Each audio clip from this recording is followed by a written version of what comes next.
oftentimes the hardest part is just getting started, and so we tend to procrastinate on getting started. Why? Because it feels like pressure, maybe pressure that it has to be the perfect way. But guess what? The first way, your first try, your first attempt is not typically the best way, but in order to discover the better way, the best way, you have to just get started. And I'll give you an example.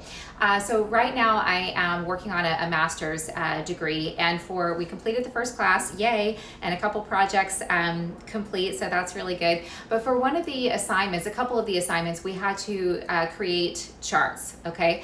I won't get into the detail of the charts, but I'm very self-aware. I know how I learn best and how my brain works best. So I'm a writer and a speaker. I do well with words, written and spoken, and looking at a chart or a graph, my brain just scrambles. This was very challenging for me when I did medical sales, because we would study the clinical papers, the white papers, and they always consisted of not just words, but also charts and graphs. And it was just a lot of input for my brain to interpret. And there's no right or wrong. Everybody works differently. So it's important to know yourself and what works best for you, which would be another topic for another video.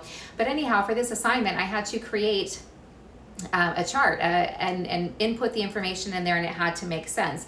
And I noticed myself kind of freezing up because I couldn't figure out in my brain what the best way was going to be to put this chart together and input the information.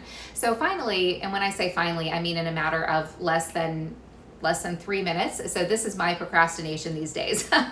It's gotten less and less and less and less. Like, I'm just gonna get started and get it done. But I finally said, you know what, Amy, you're gonna figure out the better way to do this, to put this chart together, if you get started. So I was aware that, okay, I can't yet figure out and see in my head what the end product that is going to be ideal for this assignment is going to look like.